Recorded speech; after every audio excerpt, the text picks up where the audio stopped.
Merveilleux est notre Dieu. Dieu est grand et tu fais de grands prodiges. Nous élevons ton nom si grand. Prosternés, nous t'adorons. Saint est le Seigneur, la création déclare ta gloire, digne d'être loué. Nous adorons ta majesté. Merveilleux est notre Dieu. Tu es grand et tu fais de grands prodiges. Nous élevons ton nom si grand. Prosternés, nous t'adorons. Chers frères et sœurs en Jésus-Christ, je vous propose de lire avec moi dans le livre de Sophonie, chapitre 3, à partir du verset 8 à 15. C'est pourquoi, attendez-moi, dit l'Éternel, pour le jour où je me lèverai pour le butin, car ma détermination, c'est de rassembler les nations, de réunir les royaumes pour verser sur eux mon indignation, toute l'ardeur de ma colère. Car toute la terre sera dévorée par le feu de ma jalousie, car alors je changerai la langue des peuples en une langue purifiée, pour qu'ils invoquent tout le nom de l'Éternel, pour le servir d'un seul cœur. D'au-delà des fleuves de l'Éthiopie, mes suppliants, la fille de mes dispersés, apporteront mon offrande. En ce jour-là, tu ne seras pas honteuse à cause de toutes tes actions par lesquelles tu t'es rebellé contre moi, car alors je jeterai du milieu de toi ceux qui séguaient en ton orgueil, et tu ne seras plus hautaine à cause de ma montagne sainte. Et je laisserai au milieu de toi un peuple affligé et abaissé, et ils se confieront au nom de l'Éternel. Le résidu d'Israël ne pratiquera pas l'iniquité et ne dira pas de mensonge, et une langue trompeuse ne se trouvera pas dans leur bouche. Car ils paîtront et se coucheront, et il n'y aura personne qui les effraie. Exulte, fille de Sion, pousse des cris. Israël, réjouis-toi et égaie-toi de tout ton cœur, fille de Jérusalem. L'Éternel est éloigné des jugements, il a écarté ton ennemi. Le roi d'Israël, l'Éternel, est au milieu de toi. Tu ne verras plus le mal en ce jour-là. Il sera dit à Jérusalem, ne crains pas. Sion, que tes mains ne soient pas lâches. L'Éternel, ton Dieu, est au milieu de toi. Est puissant, il sauvera, il se réjouira avec joie à ton sujet. Il se reposera dans ton amour, il s'égayera en toi avec chant de triomphe. Que le Seigneur bénisse sa parole. Amen. Bonjour, chers frères et sœurs en Jésus-Christ, chers amis, chers internautes. Nous allons introduire par la prière. Seigneur notre Dieu, nous voulons te bénir, nous voulons te louer pour ces instants que tu nous accordes, de venir autour de ta parole, d'être enseigné par toi, d'être conduit par toi. Seigneur, laisse que nous recevions vraiment cette parole, non pas comme la parole d'un homme, mais comme véritablement venant de toi. Je prie que ces moments, que toi-même tu sois au devant de toutes choses, que tu saisisses les cœurs. Je prie pour tous ces auditeurs, tous ceux qui sont en ligne, qui nous écoutent en ce moment. Seigneur, que tu étends ta bonne main sur chacun. Que tu accordes à chacun vraiment la révélation de toi-même et que tu guérisses les corps malades, que tu guérisses les cœurs, que tu guérisses toute maladie. Oui, Seigneur, que tu relèves tout un chacun. Dans quelque situation que quelqu'un puisse vraiment traverser, Seigneur, sois vraiment la solution. Soulage vraiment ta créature, soulage tes enfants. Père, nous te louons, nous te bénissons pour toute ta fidélité. Et nous te remettons ces moments entre tes mains, afin que toute la gloire te revienne. Au nom de ton Fils, Jésus-Christ. Amen. Gloire au Seigneur. Alors, chers amis, chers internautes, je vais vous inviter à ouvrir la Bible avec moi dans le livre de Genèse. Alors, Genèse chapitre 5, à partir du verset 21. Je lis dans la version d'Arby. Genèse 5, verset 21. Et Enoch vécut 65 ans et engendra Métushéla. Et Enoch, après qu'il eut engendré Métushéla, marcha avec Dieu 300 ans. Et il engendra des fils et des filles. Verset 23. Et tous les jours de Enoch furent 365 ans. Et Enoch marcha avec Dieu, et il ne fut plus, car Dieu le prit. Je vous invite encore à regarder un deuxième passage dans l'épître aux Hébreux, chapitre 11, le verset 5. Par la foi, Enoch fut enlevé pour qu'il ne vit pas la mort. Et il ne fut pas trouvé parce que Dieu l'avait enlevé. Car avant son enlèvement, il reçut le témoignage d'avoir plu à Dieu. Or, sans la foi, il est impossible de lui plaire, car il faut que celui qui s'approche de Dieu croit que Dieu est et qu'il est le rémunérateur de ceux qui le cherchent. Amen. Gloire au Seigneur. Alors, je propose comme thème la foi pour être enlevé. La foi pour être enlevé. Nous voyons que Enoch a marché avec Dieu. Marcher avec Dieu voudra se traduire par plaire à Dieu. Parce qu'on ne peut pas marcher avec quelqu'un sans vraiment le plaire. Il est dit que par la foi, il fut enlevé car il reçut le témoignage d'avoir plu à Dieu. Ça, c'est un élément très important. Car sans la foi, il est impossible de lui plaire. Donc, nous comprenons que c'est à cause de sa foi qu'Enoch plut à Dieu. C'est à cause de sa foi qu'Enoch plut à Dieu. Gloire au Seigneur. Alléluia. Amen. Alors, nous comprenons que sans cette foi, il est impossible à qui que ce soit de marcher avec Dieu et de lui être agréable. Amen. Amos 3 nous interpelle.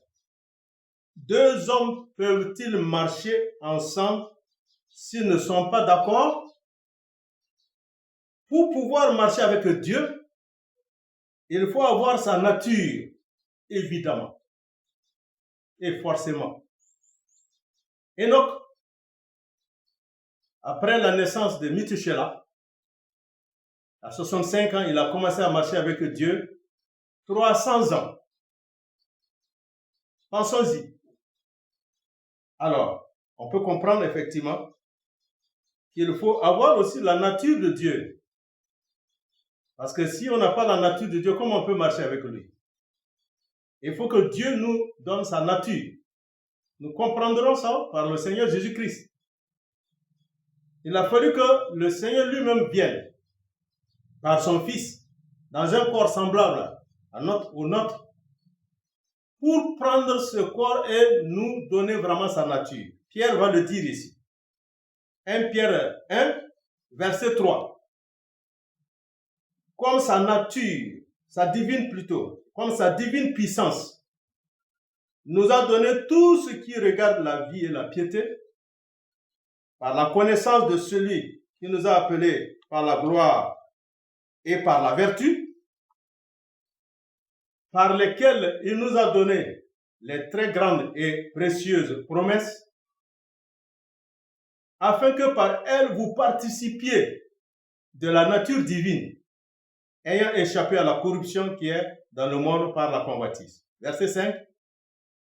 Pour cette même raison aussi, y apportant tout empressement, joignez à votre foi la vertu, et à la vertu la connaissance, verset 6, et à la connaissance la tempérance, et à la tempérance la patience, et à la patience la piété, à la piété l'affection fraternelle, et à l'affection fraternelle l'amour. Car si ces choses sont en vous, et y abondent, elles font que vous ne serez pas oisifs, ni stériles pour ce qui regarde la connaissance de notre Seigneur Jésus-Christ. Amen. Voilà la foi. Elle n'est pas singleton. Elle est accompagnée. Et Dieu nous donne sa nature et avec toutes ces vertus-là. Parce que nous ne pouvons pas marcher avec Dieu contrairement à sa nature. Il faut que lui-même nous apporte cela. C'est ce que Jésus a fait. Jésus a fait de nous une nouvelle création, une nouvelle créature pour pouvoir marcher avec lui, pour avoir tout ce qui est de lui. C'est pourquoi il dit qu'il vous faut naître de nouveau. Sans la nouvelle naissance, nous ne pouvons pas marcher avec Jésus. Amen. Donc, la foi véritable ne croit pas simplement en un Dieu qui existe. Il ne croit pas simplement comme ça. Sinon, les démons même croient. La Bible dit que les démons croient que Dieu existe, mais ils tremblent. Pourquoi ils tremblent? Parce qu'ils savent qu'ils ne peuvent jamais être sauvés. Ils ne peuvent pas changer. C'est pourquoi ils tremblent. Donc, ce que Dieu nous demande là, c'est une foi très profonde. C'est cette foi, elle est très profonde et que Dieu demande de chacun de nous. Cette foi qui peut te permettre d'être enlevé. Et que Jésus demande, est-ce que je viendrai trouver cette foi? Quelle sorte de foi nous avons?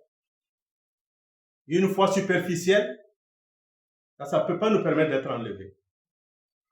Mais il faut une foi qui croit en ce Dieu des Écritures. C'est lui le seul vrai Dieu qui existe. Amen. Gloire au Seigneur. Amen. Il récompense toujours la foi des hommes en lui, en leur accordant le pardon et en leur imputant sa justice, parce qu'il a promis de le faire. Amen. Vous savez, bien-aimés, que dès le commencement de l'histoire du monde, Dieu apprécie toujours des actes produits par la foi dans les siens. Forcément, il faut la foi. Dieu a toujours apprécié la foi dans le cœur. Parce que sans la foi, personne ne peut lui être agréable. La foi rend présent l'avenir et visible l'invisible. C'est ce que la foi fait. Elle rend le présent là. Elle rend présent l'avenir. L'avenir est comme présent. Et l'invisible là, comme le visible maintenant. Ça, c'est ce que la foi fait. C'est ça la force du croyant. La foi s'appuie toujours sur le fondement sûr et solide de la parole de Dieu. comme nous avons, comme les uns le disent, la définition de la foi dans Hébreux 11, verset 1, la foi est l'assurance des choses qu'on espère et la conviction de celles qu'on ne voit pas. C'est ce que ça voudra dire comme une définition. Mais en fait, c'est plus profond que cela. Voilà. La foi déclare la force de son action. La foi réalise ce qu'on espère. Elle donne à ces choses une existence réelle et elle est pour l'âme une démonstration de ce qu'on ne voit pas. Vous voyez que c'est plus profond. Quand je disais précédemment que la foi rend le présent et l'avenir et l'invisible comme visible. Les choses qu'on espère et démontrer ce qu'on n'a pas. Et cette foi que Enoch avait. Ah, mais il ne voyait pas Dieu visiblement. Dieu est esprit. On ne peut pas le voir visiblement comme ça. Comme aujourd'hui, Jésus également nous a donné son Saint-Esprit. Il dit, voici, je suis avec vous tous les jours jusqu'à la consommation des siècles. Mais la foi nous permettra de rendre cela très visible et de rendre cela très présent. Amen. Et tant que c'est comme ça, c'est très profond. Nous vivons vraiment le Seigneur. Parce que Enoch marchait 300 ans avec l'Éternel.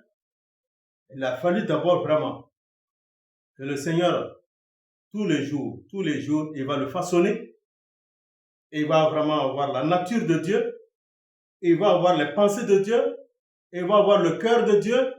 Il va avoir tout ce qui est de Dieu. Sinon, on ne peut pas marcher avec lui. Nous en reviendrons quand Jésus va nous dire dans Matthieu 11, verset 28, jusqu'à verset 30. Parce que pour marcher avec Jésus également, d'abord, il faut avoir sa nature. Il faut être régénéré. Il faut être une nouvelle création. Et prendre son zouk. Et suivre ses instructions. Et tant que c'est comme ça, nous pouvons aller longtemps ensemble avec le Seigneur. Gloire au Seigneur. Dieu soit loué. Alléluia. Amen. Alors, nous pouvons dire que la foi est l'assurance ou la garantie de la réalité des choses qu'on espère en regardant en avant vers le but. Alors, cette espérance donne la force et la patience pour surmonter les difficultés actuelles. Amen. Quand la foi est là, c'est tellement tangible, c'est tellement là que nous pouvons vraiment surmonter toutes les difficultés. Amen. La conviction de l'invisible donne l'énergie pour affronter les difficultés de ce monde. Vous voyez, dans la foi, il faut d'abord avoir la patience, et il faut avoir de l'énergie.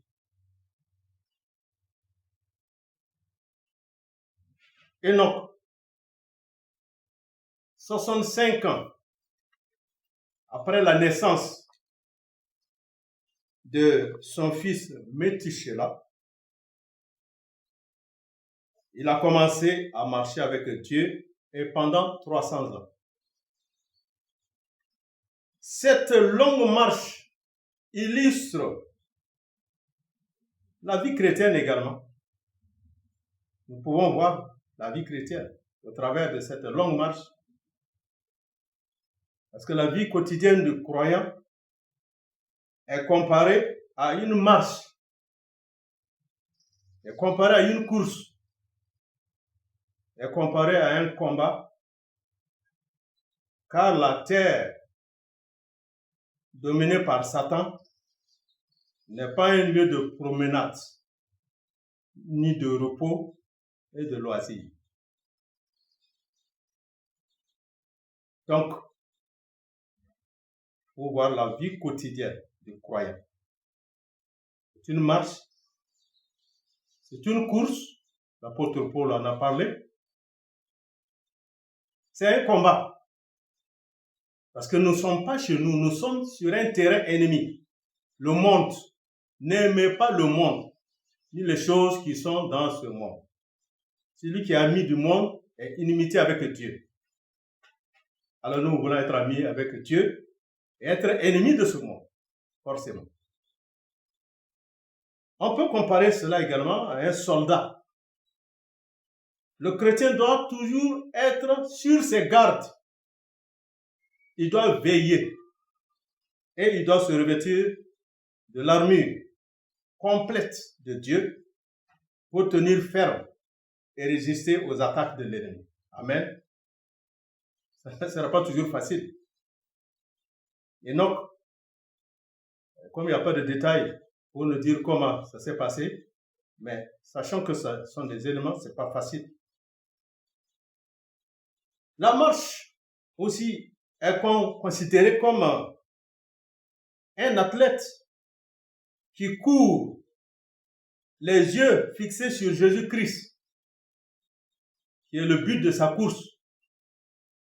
Oui, nous avons ça dans Hébreux 12, verset 2. La carrière est ouverte. Nous sommes là, il faut courir, rejeter le fardeau et le péché qui s'attache à nous facilement. Les yeux fixés sur Jésus-Christ. Amen. Toujours Jésus-Christ. On le regarde devant. Il marche aussi jour après jour, comme un laboureur, au pas régulier et persévérant. Vous voyez comment c'est comparé également? Et non qu'à marcher avec Dieu dans sa proximité, dans la communion, sans le voir, mais par la foi. Comme aujourd'hui, Jésus dit, voici, il est avec nous. Mais nous sommes dans la proximité de Jésus, nous sommes dans sa communion, mais nous ne le voyons pas physiquement, mais par la foi. Voyez-vous? Et non qu'à marcher avec Dieu. Mais quant à Abraham, qu'est-ce que Dieu a dit? Dans Genèse 17, le verset 1. Abraham était âgé de 99 ans, et l'Éternel apparut à Abraham et lui dit, je suis le Dieu Tout-Puissant, marche devant ma face et sois parfait. Amen. À lui, Dieu lui a dit de marcher devant sa face. Pour Abraham, marche devant ma face. Mais quant à Noé, il marche avec le Seigneur lui-même. Alors, nous croyons que pour nous aussi, nous les croyants, le Seigneur nous invite à suivre et à mettre nos pieds dans l'empreinte de ses pas. Amen. Pour nous les croyants, le Seigneur est devant nous. Il dit comme le berger, il marche devant son troupeau et il trace le chemin. Amen. Le Seigneur est là devant nous et nous le suivons. Paul, l'apôtre Paul, invite les Colossiens à marcher en lui, en Jésus-Christ, enraciner en lui, édifier en lui. Demeurer en Christ, c'est être dans une place inattaquable.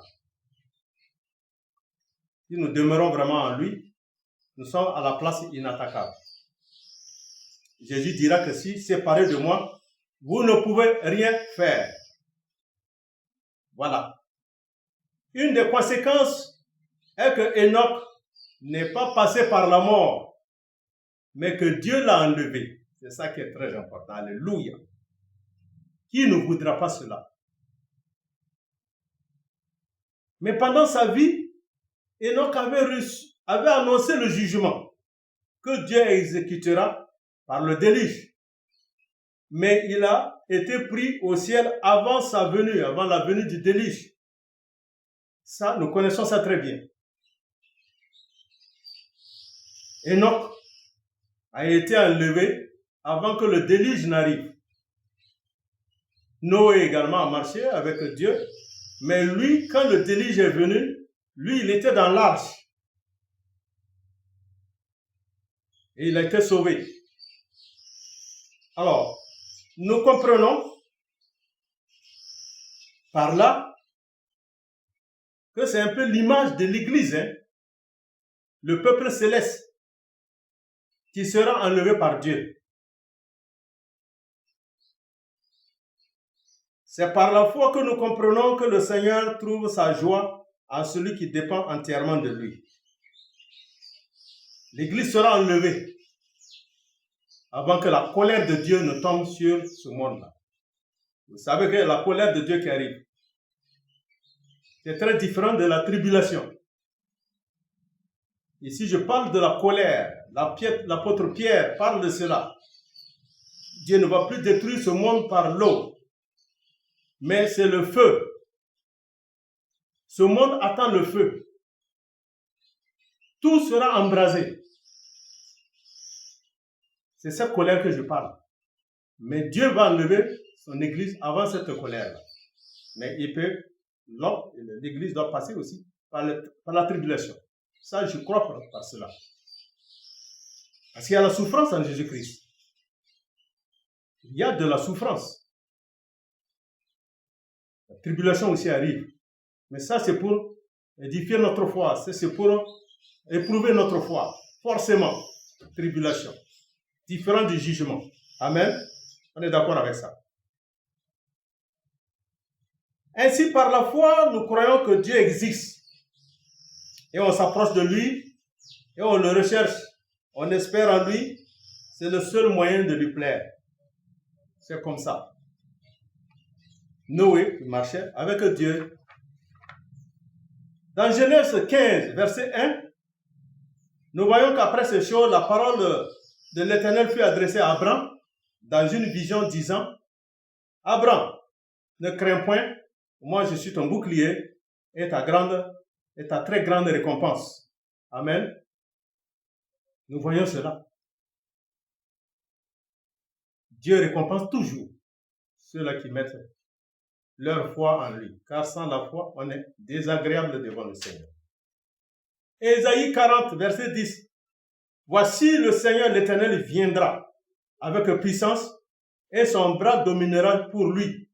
Voici son salaire est avec lui et sa récompense devant lui. Amen.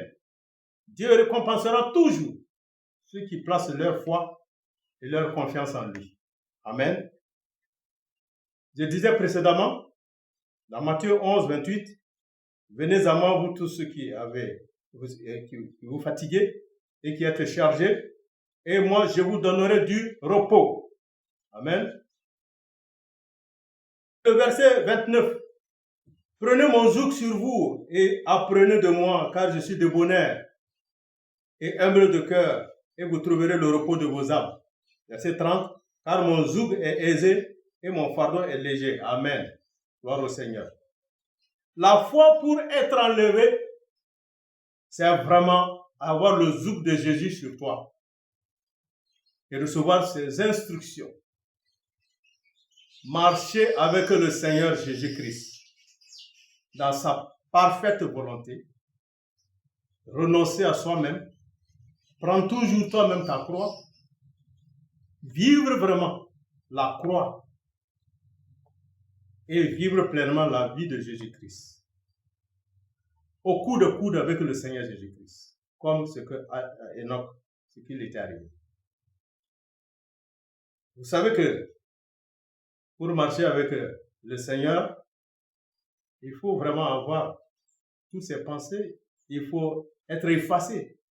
Ce n'est plus moi qui vis, comme l'apôtre Paul le dit, mais c'est Jésus qui vit en moi. Vous ne pouvez pas être différent de Jésus et puis dire que vous marchez avec lui. Ce n'est pas possible. C'est pourquoi la foi qui nous permettra d'être enlevés quand il va venir, il faut que ce soit une véritable foi, une naissance véritable en Jésus-Christ. Il y a un élément encore. Alors, Ézéchias, ce roi, il a vécu quelque chose aussi. C'est très important, on va en parler dans 2 Rois 20, verset 3. Quand Dieu a envoyé son prophète Ésaïe pour lui dire, il faut te préparer, donne les ordres à ta famille, parce que tu vas mourir. Le verset 3, voilà ce que Ézéchias va faire.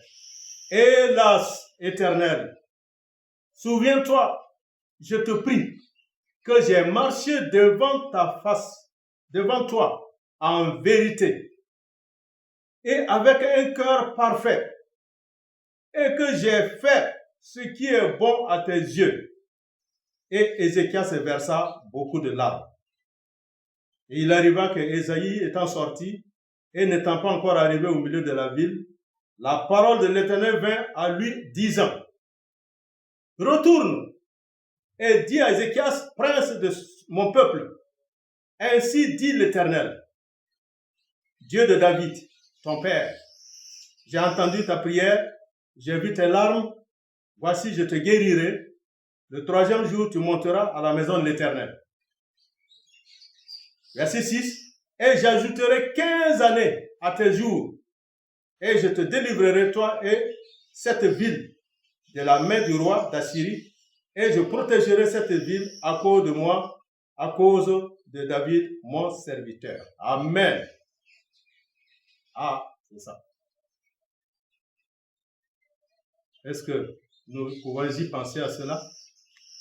Ce roi-là, il dit, Seigneur, et souviens-toi, il faut te souvenir que j'ai marché devant toi en vérité et avec un cœur parfait et que j'ai fait ce qui est bon à tes yeux.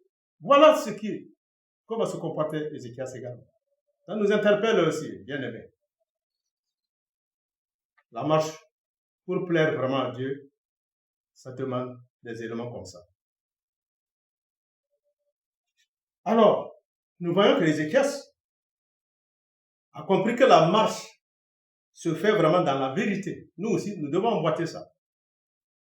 Parce que Dieu est vérité. Jésus est la vérité, la vie, le chemin. Oui, ça se fait dans la vérité. Dans l'équité. Tu ne peux pas vivre l'iniquité et puis être avec Dieu. Non. Dans l'humilité. Pas d'orgueil là-bas. Dans la crainte. Oui. L'intégrité. Oui. La sainteté. Oui. La justice. Oui. Et selon le commandement de l'Éternel. Amen. Gloire au Seigneur. Alléluia. Et voilà, bien-aimés. Nous comprenons effectivement que la foi qui nous permet d'être enlevés, c'est une marche véritable avec le Seigneur. Forcément. Et que ces éléments doivent se trouver dans notre marche. La vérité, l'équité, l'humilité, la crainte, l'intégrité, la sainteté, la justice et selon les commandements de l'Éternel. Nous sommes beaucoup interpellés à cela. Enoch a marché avec l'Éternel et il ne fut plus. L'Éternel l'a enlevé. Parce que il plaisait à l'Éternel. La foi. Quand nous avons la foi en l'Éternel, nous lui plaisons. Nous avons vu dans Amos 3:3, 2 hommes marchent-ils ensemble sans être convenus? On ne peut pas. L'exemple simple parmi les hommes, s'il n'y a pas de convenance, s'il n'y a pas vraiment de partage, on ne peut pas. Il faut que nous soyons convenus, nous soyons dans le même accord. C'est pourquoi Jésus dira, 2 ou 3 assemblés à mon nom, je suis là au milieu d'eux. Ah oui. Nous devons avoir cet accord avec le Seigneur. Et nous avons vu qu'il est le Saint des Saints. Il est venu nous donner sa justice. Il est venu nous donner son salut. Il nous demande de marcher en nouveauté de vie et par son esprit. Là, nous sommes en communion avec lui et la marche est correcte. Et au fur et à mesure, nous nous dépouillons de ce monde, des œuvres de la chair, tout ce qui peut être obstacle, tout ce qui est inimité à Dieu. Nous ne pouvons pas admettre cela dans notre vie si nous marchons avec le Seigneur. Voyez-vous, Enoch, s'il a marché 300 ans et Dieu l'a enlevé, ça veut dire que, en tout cas, au fil de ces temps-là, il a été totalement dépouillé de ce qui est vraiment de l'homme, de ce qui est de ce monde. Il avait la même pensée que Dieu, les mêmes paroles avec Dieu, la même convenance, le même sentiment, la même ambition. Tous les jours, il se lève le matin, du matin jusqu'au soir, ce sont toutes en étroite collaboration avec son Dieu. Là, la marche est très bien. Comme Jésus, nous portons son zouk. Nous ne pouvons pas aller là où nous voulons. Nous ne pouvons pas faire ce que nous voulons. Nous ne pouvons pas parler ce que nous voulons. Nous avons le zouk de Jésus. Si toutefois nous avons son zouk et nous suivons ses instructions, voilà. Si tel est le cas, quand il viendra, il pourra nous emmener. Jésus n'amènera pas de la racaille au ciel. Non. Il amène ceux qui sont sanctifiés, ceux qui sont justifiés, ceux qui le craignent, ceux qui ont l'humilité, ceux qui sont brisés, ceux qui sont nés de nouveau, régénérés, ceux qui prennent leur croix, ceux qui ont abandonné le monde et qui le suivent tous les jours. Voilà. Qu'il en soit ainsi pour chacun de nous. Ne regardons pas ce monde. Je me dis que Enoch, il avait jeté derrière son dos le monde en son temps, puisqu'il voyait même le déluge qui arrive. Il voyait le déluge, il voyait la vie des gens. Tout était compromis. La voix des hommes a été corrompue. Le cœur de l'homme, c'est le mal. Il a rejeté tout cela. Et il était là avec le Seigneur. Et puis il a été enlevé. Nous serons enlevés également si notre marche est correcte devant le Seigneur. Voilà, bien-aimés, chers frères et sœurs en Jésus-Christ, qu'il en soit ainsi comme Enoch, comme Noé, comme Jésus viendra nous prendre, que nous puissions partir, que personne ne reste là. Amen. Que Dieu bénisse la marche de chacun de nous, que notre marche soit vraiment sérieuse, sincère, par l'Esprit de Dieu, la régénération. Vraiment que le Seigneur vous bénisse et vous garde, toujours en communion avec lui, marchant dans la crainte, dans l'humilité, et fait que quand il va venir, nous puissions partir. Il revient très très bientôt. Il est à la porte, il revient très très bientôt. Préparons-nous, disposons nos cœurs, car ce monde, la figure de ce monde va changer tout de suite. Tout de suite, nous allons rentrer à la maison. Dieu bénisse sa parole au nom de son Fils Jésus-Christ. Amen. Amen.